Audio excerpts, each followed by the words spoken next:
There are many myths about mediation. The 5 most common myths are as follows. Myth number 1, couples need to get along if they go to mediation. The main myth that people come to me and say, oh, you do mediation? Oh, the couples must be getting along. My divorce wouldn't work. Well, I've never met a couple that's getting along who's getting divorced. In fact, 9.5 out of 10 times the couples who come to my office are not speaking. They're resenting each other. One couple, somebody committed adultery. One is not giving them money. There's a lot of problems and the tension is thick. My job is to help facilitate communication in a safe environment between the couple so that they can find a method to communicate. It doesn't mean that they're going to chat, but they can find a method that they can safely communicate so they can move forward with their lives. Myth number 2, mediation and marriage counseling are the same thing.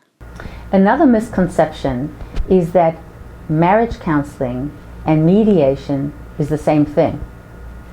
They're completely different. In fact, they're opposite. Therapy, marriage counseling, is to help the couple stay together for a happier marriage, to build their marriage. Divorce mediation is to help the couple peacefully separate, peacefully divorce, and move into their lives separately. Myth number 3, mediation can never work when there is an imbalance of power. One area of concern that is also brought to my attention, and most often, 99% of the time, is by women, where they feel that they are in a subservient position, not an abusive situation, but where they're scared to speak their minds because their husband may have a bad temper. They don't want to create a bad situation, or where there's a lot of money and they're in the dark financially. The husband has paid all the bills and they don't know what's going on. So they feel, oh, if I go to mediation, he'll run circles around me. I don't know what to do. Mediation, although you may not have your attorney there all the time, you certainly would be counseled by a good mediator to retain the services of an attorney, to counsel with the attorney, or perhaps even bring the attorney, if your spouse agrees, bring the attorney with you to the mediation and continue in that fashion. So there is no reason to fear being in a subservient position because you can still have an attorney with you to help you. Myth number 4, it's too late for mediation.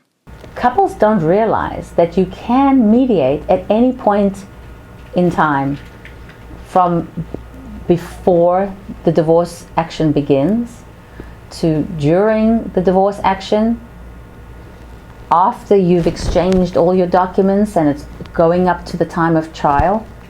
At any point in time, the couple can say, let's mediate, let's find a better way. And they can mediate. They can even mediate a small issue within the larger issue.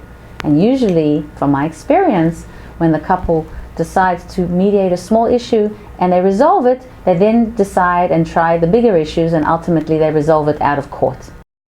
Myth number 5, the mediator will make all the decisions. Sometimes, and I more often hear it for some reason from the husbands, that the mediator is going to make decisions. Sometimes they want the mediator to make the decisions. Sometimes they say, why go to a mediator if a judge can make the decision? Well, on both aspects, it's incorrect. The mediator does not make any decision.